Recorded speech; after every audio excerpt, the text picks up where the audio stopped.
kita itu harus kuat di aspek pribadi kita. Sebagai aku, bukan sebagai kami. Aku yang lain, yang di luar diriku, yaitu mungkin pertimbangan saja. Tapi keputusan apapun yang aku ambil itu keinginanku, suara hatiku, aspirasiku.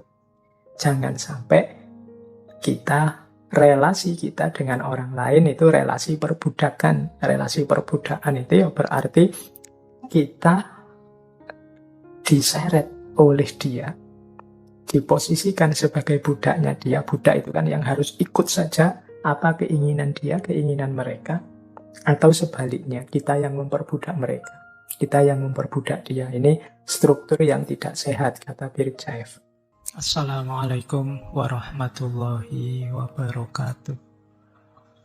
Bismillah, mari kita lanjut lagi belajar kita, ngaji kita. Jadi intinya ngaji filsafat itu ya ngaji, kita belajar ya. Segala yang di luar itu bonus. Jadi bonus itu ada, alhamdulillah, tidak ada ya, tidak masalah. Bahkan termasuk pemahaman kita, kepandaian kita, itu ya anugerah sebenarnya bonus. Karena yang bisa kita lakukan hanya belajarnya. Maka ayo kita mulai ya, nawaitunya belajar. Baik, kita mulai nggih. Hidup dalam kebebasan. Untuk menjalankan kebebasan ini, dalam pandangannya Birjaev ada 4 hal yang mungkin menghalangi kita, meskipun kita jangan menyerah di situ. Halangan-halangan pasti ada, khususnya dari 4 hal ini, tapi bukan berarti, oh kalau di situ kita terhalang Pak, kita terbatas. Tidak begitu menyikapinya. Kita kemarin-kemarin kan sering mendefinisikan ada batas nalar, batas berpikir, batas ekspresi diri, batas. Kita dikenalkan dengan batas-batas. Tapi pemahaman dalam tulisan-tulisannya Birjaev, iya manusia itu terbatas, ada kekurangan-kekurangannya. Tapi bukan berarti ketika mentok di batas, itu kemudian orang menyerah, selesai. Dia tidak harus ngapa-ngapain lagi. Justru disinilah kebebasan dan kreativitasnya ditantang. Jadi kalau kita ini terbatas, terus apa yang kita lakukan? Mau diam saja dan menyerah, atau ya kita hidupkan kebebasan kita, intelijensi kita, dan kita kreatif mencari solusi, jalan keluar, alternatif, sehingga kita bisa melampaui hal-hal yang membatasi kita tadi. Nah, apa saja keterbatasan-keterbatasan yang hakikatnya adalah tantangan dalam hidup manusia itu? Menurut Birjaev ada 4 setidaknya keterbatasan manusia itu. Yang pertama adalah dunia natural atau determinisme alam. Ini tadi sudah dijelaskan kan di depan bahwa manusia itu punya unsur natural, punya unsur alamiah. Loh, ini membatasi kita. Ada banyak hal yang tidak bisa kita lakukan ketika kita terhalangi oleh sunnatullah atau hukum alam. Nah, yang kedua adalah orang lain atau dunia sosial. Ini di kalangan para filosof eksistensialis kan terkenal sekali bagaimana kebebasanku itu terbatasi karena hadirnya orang lain. Nah, nanti menarik, nanti kita lihat ya satu-satu bagaimana cara menyikapi keterbatasan ini, sehingga keterbatasan ini tidak jadi halangan terhadap kebebasan dan kreativitas kita. Termasuk berhadapan dengan orang lain. Bahkan yang Paul Sartre yang dulu pernah kita bahas, tokoh eksistensialis selanjutnya, itu kan dia sampai bilang manusia itu neraka bagiku, hell to other people. Orang lain itu neraka bagiku. Mengapa? Aku tidak bebas mengekspresikan diriku karena ada orang lain. Orang lain membatasi, menghalangi diriku. Sehingga kata Sartre, orang lain itu neraka memang. Nah, ini yang kedua. Yang ketiga, kata Birjaev, peradaban. Jadi peradaban itu ya situasi hidup kita hari ini. Ini juga sering membatasi kita. Ya contoh mudah ya peradaban itu. Hari ini misalnya kita kan sering menyebutnya peradaban digital. Orang tidak mungkin menghindar dari situasi digital. Hari ini kalau ada orang, Pak, saya anti dengan HP, saya anti dengan laptop, anti dengan internet, dan lain sebagainya, akan ketemu banyak sekali kesulitan-kesulitan. Kenapa? Karena digitalisasi hidup ini sudah jadi fenomena peradaban. Sudah global di seluruh dunia. Mekanisme-mekanisme hidup kita banyak tergantung pada peradaban. Pada hal-hal yang digital dalam peradaban digital kita ini. Nah, ini juga sesuatu yang membatasi kebebasan kita. Nanti kita jelaskan lagi lebih jauh satu-satu. Yang keempat, sejarah. Ya tentu saja kita makhluk yang historis. Manusia itu anak sejarahnya sendiri. Cara kita berpikir, cara kita bertindak, berperilaku, bersikap itu ya dilahirkan oleh sejarah. Hidup kita ini di dalam sejarah, dibentuk oleh sejarah yang pada akhirnya akan lahir sejarah baru. Nah, sejarah ini aspek waktunya, kalau peradaban aspek ruangnya, kalau orang lain ini sesama manusia dan dunia natural atau alam ini sesuatu yang di luar manusia. Ada aturan, ada hukum, alam, dan lain sebagainya. Ayo kita lihat satu-satu ya. Yang pertama, kalau tentang yang natural tadi, dunia alam ya mau tidak mau kita harus menerimanya, meskipun manusia dengan akal budinya bisa mensiasati, bisa mengambil pelajaran, bisa merumuskan teknik-teknik untuk menyikapi dunia natural. Ya contoh dari saya yang mudah tadi kan, manusia normal, biasa, tanpa dimodifikasi apa-apa, ya tidak bisa dia jalan di atas awan, tidak bisa dia menyelam di dalam air selama berhari-hari, berminggu-minggu. Tapi dengan akal budi, kebebasan, dan kreativitasnya, dia bisa bikin teknologi kapal selam, bisa bikin teknologi pesawat terbang, dan lain sebagainya. Harusnya sih, kalau manusia itu terpisah oleh jarak, ya dia tidak bisa berkomunikasi tanpa alat, tanpa apapun. Tapi dengan kreativitasnya, manusia bisa mengatasi jarak ruang.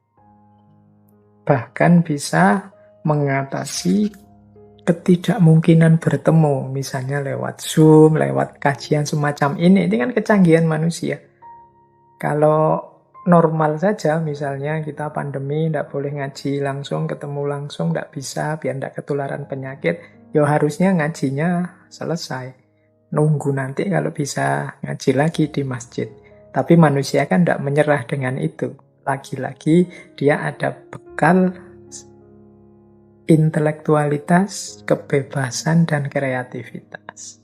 Jadi ini menyikapi determinisme alam. Jadi tidak harus kok terus menyerah saja, ya enggak. Menyerah saja Pak, karena rumah saya di atas gunung, nanti kalau gunungnya meletus ya pasti musnah semua yang saya miliki. Loh enggak, manusia punya akal budi, dia punya kreativitas, punya kebebasan. Ya mungkin bisa disiasati, misalnya aliran laharnya diatur, bikin bunker yang melindungi kalau ada wedus gembel, dan lain sebagainya. Ini namanya menyiasati determinisme alam. Kita manusia yang tidak seperti makhluk yang lain, yang harus menyerah, menerima saja apapun situasi. Itu yang pertama, strategi pertama ketika kita ketemu keterbatasan kita, keterbatasan tentang manusia. Yang kedua, Ini yang sering menggelisahkan kita ya, termasuk yang dianggap neraka tadi oleh Sartre. Makna kehadiran orang lain dalam hidup kita. Kata Birjaev, hadirnya orang lain dalam hidup kita itu bisa memperkaya, bisa juga memperbudak. Bagaimana bisa begitu? Begini loh kata Birjaev. Hadirnya orang lain itu bisa memperkaya kalau kita sadar bahwa kita itu pertama-tama adalah makhluk spiritual, bukan makhluk sosial. Jadi kuncinya nanti di sini. Makhluk spiritual berarti yang pertama-tama dituntut dalam hidup kita itu adalah bagaimana kita menjadi diri kita sendiri. Bagaimana kita mengungkapkan, mengekspresikan apa yang kita inginkan. Orang lain nanti juga begitu, mengekspresikan apa yang diinginkannya. Kita bersama-sama mengungkapkan, mengekspresikan apa yang kita inginkan, dari situlah nanti corak masyarakat kita terbentuk. Jadi dalam pandangannya Birjaev, bukan manusia adalah bagian dari masyarakat, tapi masyarakat itu bagian dari manusia. Mudahnya begini, di antara pertimbangan-pertimbangan saat kita bebas kreatif memutuskan sesuatu, itu orang lain atau masyarakat. Tapi keputusan, pilihan itu sepenuhnya ada di tangan kita sebagai pribadi. Berarti apa? Masyarakat itu bagian dari pertimbangan-pertimbangan keputusan kita. Keputusannya sendiri kita yang mengambil, kita yang memutuskan. Iya sih, hari ini trennya begini. Hari ini masyarakat itu cara berpikirnya begini. Dan lain sebagainya. Itu kan kita berhadapan dengan masyarakat kan selalu begitu. Tapi aku akan ikut arus atau melawan arus atau apa pilihan hidupku yang ingin aku wujudkan itu sepenuhnya keputusanku sendiri. Inilah namanya orang yang sadar hakikat dirinya adalah makhluk spiritual, bukan makhluk sosial. Orang yang sadar hakikat dirinya makhluk sosial itu orang yang mendahulukan kepentingan sosial dibandingkan aspirasi pribadinya. Ini situasi seperti ini banyak kita bahas bulan-bulan lalu. Misalnya ketika kita membahas tentang people pleaser. Banyak di antara kita yang hanya ingin menyenangkan masyarakat, hanya ingin mengikuti situasi atau norma di tengah masyarakat, mengorbankan, tapi mengorbankan jati diri kita. Ini lebih kuat kesadaran sebagai makhluk sosial. Maunya Birjaev tidak begitu. Harus lebih kuat kesadaran kita sebagai makhluk spiritual. Bahwa kita bagian dari masyarakat, membacanya adalah masyarakat bagian dari kita, bukan kita yang menjadi bagian dari masyarakat. Karena kalau membacanya kita bagian dari masyarakat, berarti apa saja yang terjadi di tengah masyarakat harus kita ikuti. Ya tentu saja akhirnya kita jadi manusia yang tidak eksis. Dunia sosial kita mungkin eksis, masyarakat kita mungkin eksis, kita sendiri yang tidak eksis. Kita sebagai pribadi tidak kelihatan, yang kelihatan masyarakat kita. Nah ini yang menurut Birjaev harusnya tidak kita lakukan. Kita itu harus kuat di aspek pribadi kita. Sebagai aku, bukan sebagai kami. Aku yang lain, yang di luar diriku, yaitu mungkin pertimbangan saja. Tapi keputusan apapun yang aku ambil itu keinginanku, suara hatiku, aspirasiku. Inilah cara memposisikan orang lain dalam pandangannya Birjaev ya. Karena dia memang filosof eksistensialis, fokusnya pada pribadi manusia yang menjadi dirinya sendiri. Orang lain berarti harusnya tidak menghalangi ekspresi diri.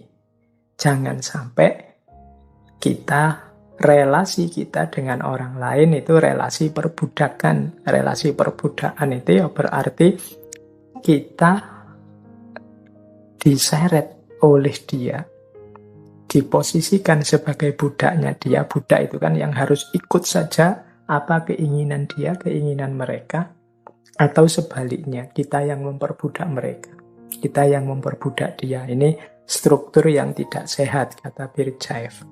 Relasi perbudakan dalam kehidupan bermasyarakat ini tidak sehat. Kalau bisa ya relasi yang saling memperkaya. Ada banyak orang dengan berbagai aspirasi, ini tambahan perspektif bagiku. Oh, ada orang yang gayanya begitu, cara berpikirnya begini, keputusannya seperti ini, yang sana keputusannya seperti itu, macam-macam, ragam. Kita lihat masyarakat seperti ini kan terus kita jadi kaya dengan pertimbangan, kaya dengan perspektif.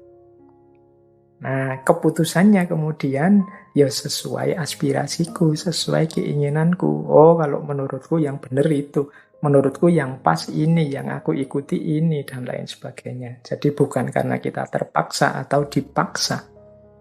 Relasinya harus pengayaan, bukan perbudakan.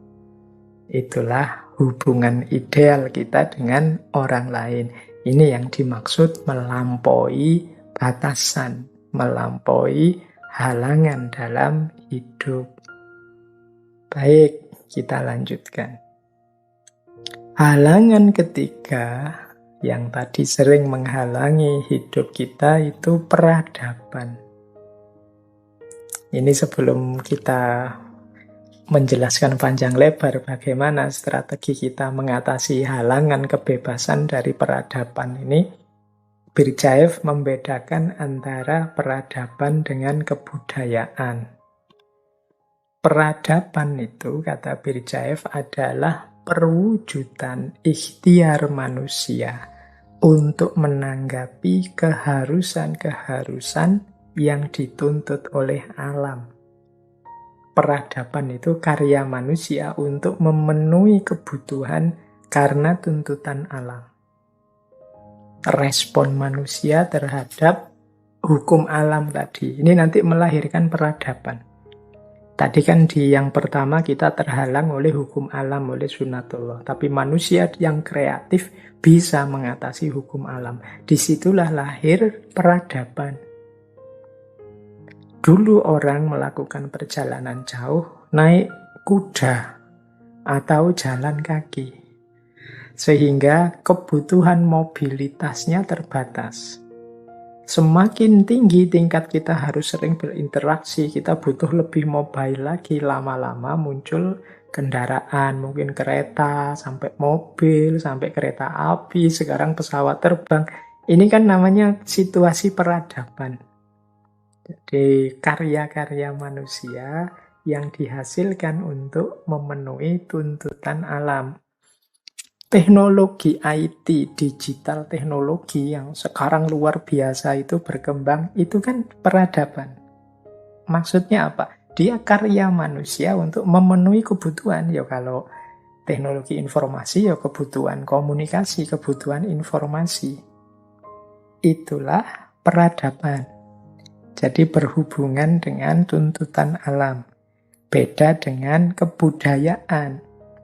Kalau kebudayaan itu karya kreatif manusia yang berhubungan dengan kebutuhan spiritualnya.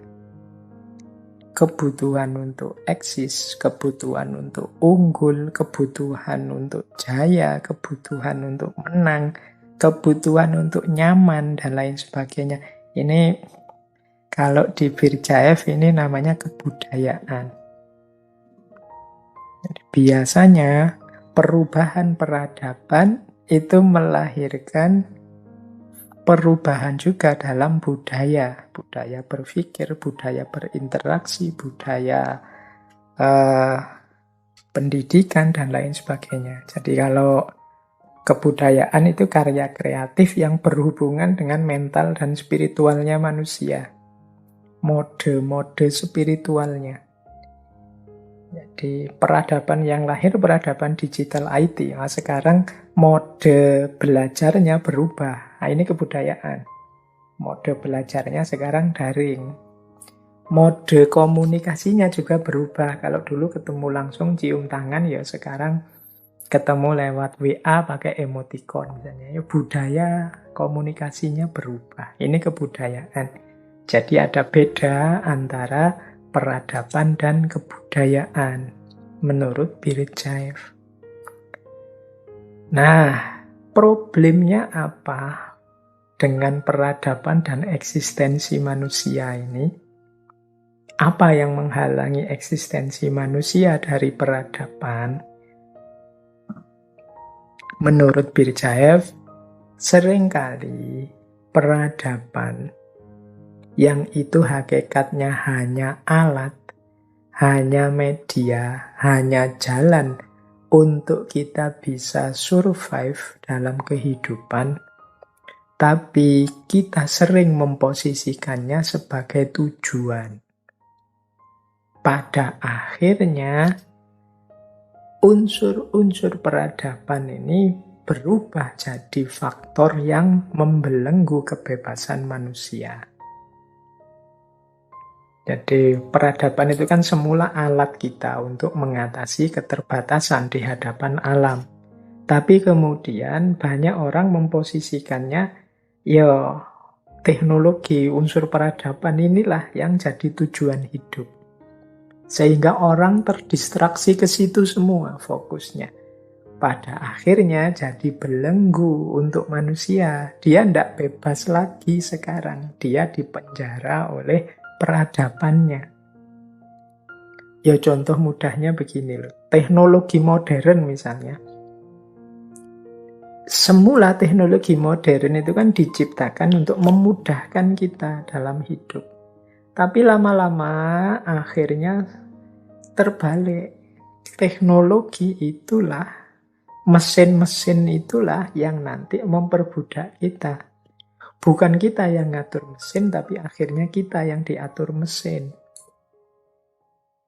Nah, sama kayak HP, sama kayak ya, alat-alat yang kita pakai di sekeliling kita, itu kan pada akhirnya mereka yang ngatur kita, bukan kita yang ngatur mereka.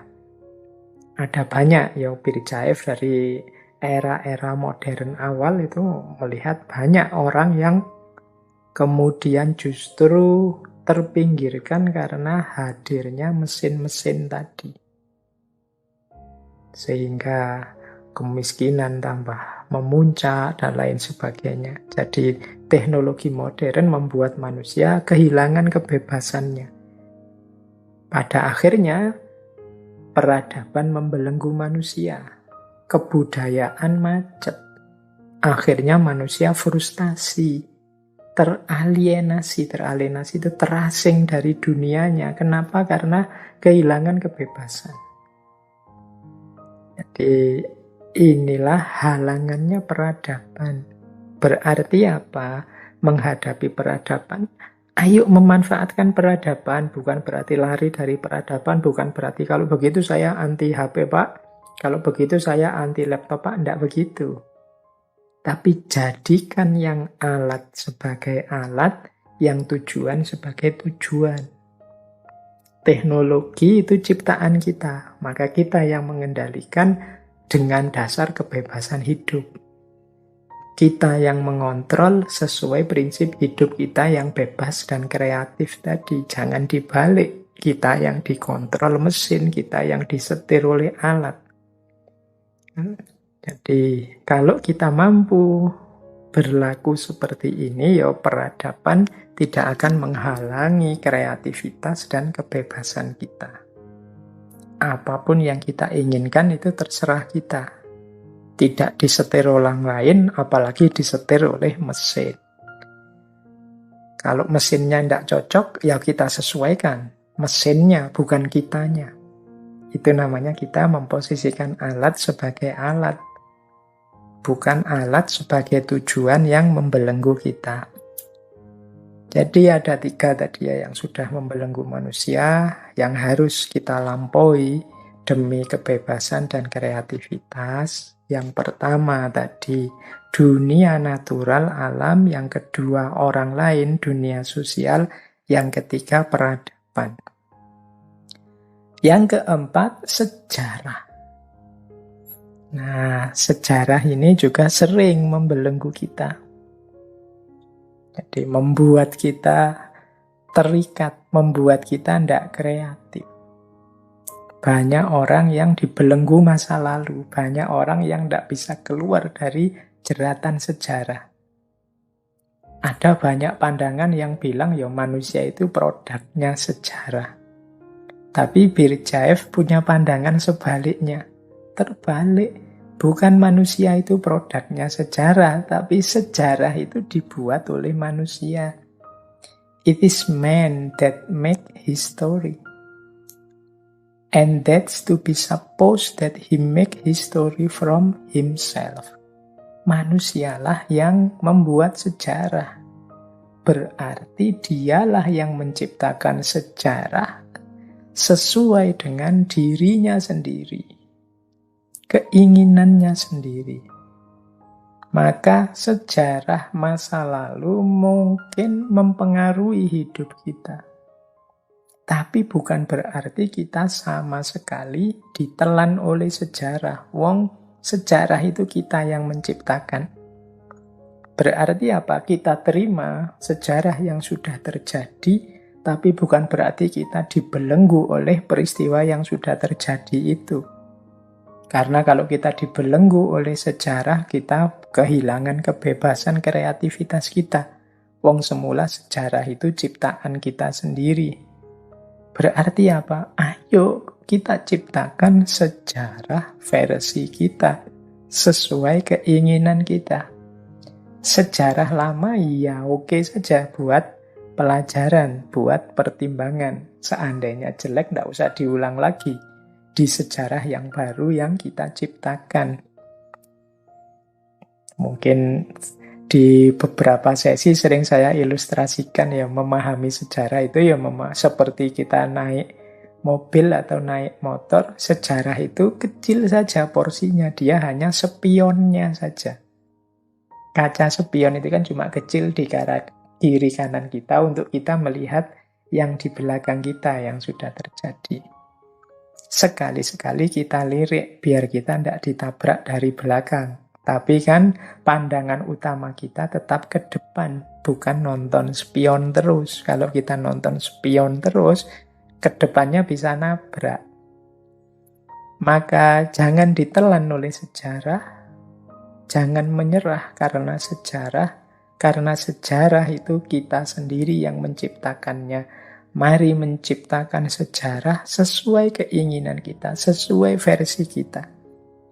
Kata Berdyaev, every single human soul has more meaning and value than the whole of history. Jadi setiap jiwa manusia itu punya makna yang lebih, punya nilai yang lebih dibandingkan keseluruhan sejarah. Kitalah pencipta sejarah, kitalah yang membentuk sejarah.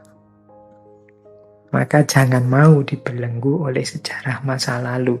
Ketika kita terbelenggu berarti kita ditelan oleh sejarah dan kehilangan kedirian kita, kehilangan kebebasan dan kreativitas kita. Sejarah jangan jadi halangan untuk maju. Sejarah itu pelajaran untuk kita bisa membangun lagi sejarah baru yang lebih berkualitas menurut kita, sesuai aspirasi dan keinginan kita. Nah, lebih jauh nanti ketika membahas sejarah, Berdyaev ini punya pandangan yang unik dengan kemajuan dalam sejarah. Jadi kalau dalam aspek kemajuan ini, kata Berdyaev, kemajuan itu tentu saja berhubungan dengan kreativitas. Sejarah kan tidak boleh mandek. Kita harus senantiasa berkembang. Berkembang ini kan kita sebut maju. Bangsa yang maju, yang berkembang. Kuncinya ada pada kreativitas.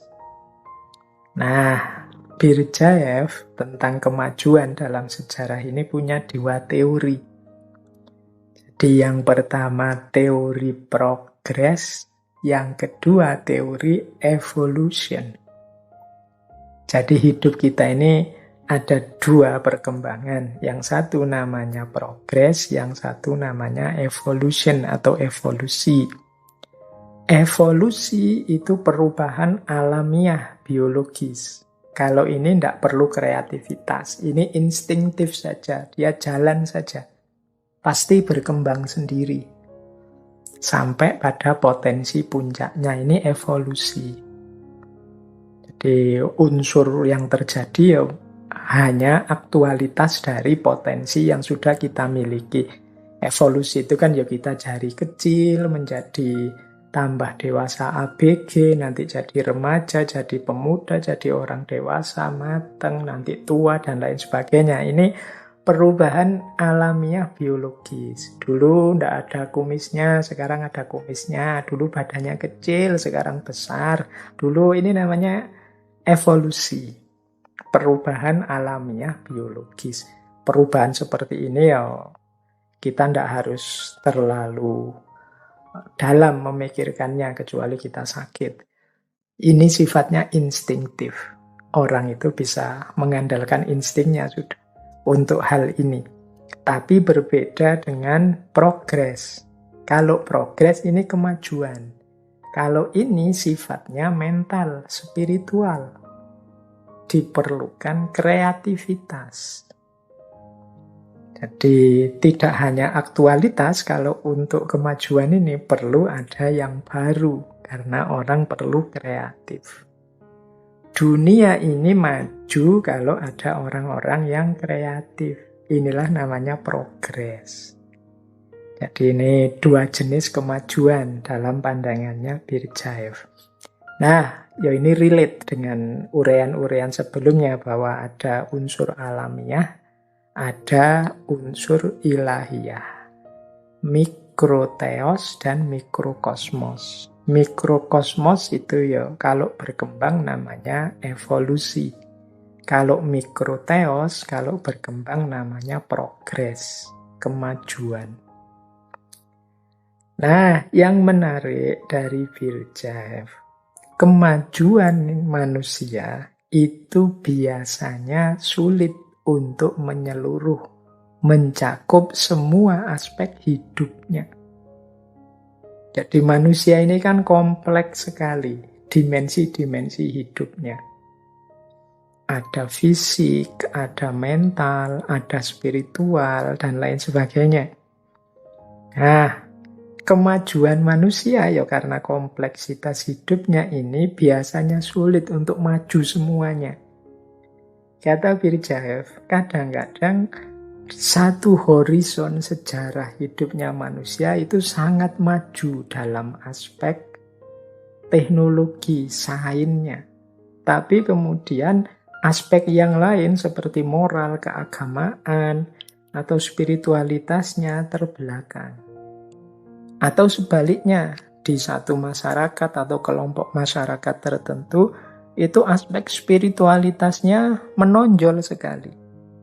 Tapi ternyata aspek sains teknologinya tidak terlalu menonjol, tidak terlalu progres, maju, berkembang.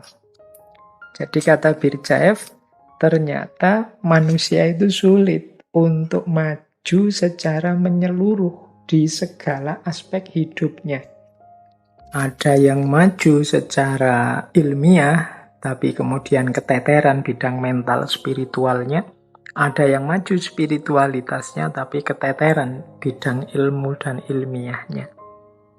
Nah ini teman-teman boleh skeptis atau curiga dengan pandangan ini, ayo dikaji. Apa iya memang begitu? Kita kan selalu inginnya maju itu di segala bidang. Sukses itu dalam segala hal. Kita tidak sabar ingin maju semua. Padahal kata Birjaev ya, peradaban manusia itu biasanya ya sulit untuk maju secara menyeluruh. Perlu proses yang panjang untuk sampai ke sana. Wong manusia itu yo ada keterbatasan-keterbatasannya. Kadang-kadang kita ini kuliahnya sukses sekali, maju sekali, tapi dunia sosialnya keteteran. Di tengah masyarakat tidak terlalu aktif. Ada yang sibuk sekali di lapangan, aktif sekali di tengah masyarakat, pengabdiannya luar biasa. Tapi dari aspek ilmu, penelitian, pengembangan sains, dan lain sebagainya kurang. Nah, ini mungkin pengingat saja bagi kita. Mungkin kadang-kadang kita ini terlalu ambisius, kadang-kadang kita ini sering gelisah untuk hal ini. Misalnya ada teman-teman Pak saya itu, di masyarakat itu dibutuhkan sekali Pak, saya takmir masjid, saya harus melakukan ini, harus melakukan itu untuk umat. Pada akhirnya kuliah saya keteteran. Ya mungkin memang sebagaimana kata Birjaev, kemajuan seseorang itu sulit untuk menyeluruh. Kemajuan manusia itu biasanya ya tidak mencakup semua aspek kehidupan. Manusia punya keterbatasan-keterbatasannya sendiri. Nah, untuk hal ini mungkin perlu perenungan kita untuk hidup kita masing-masing.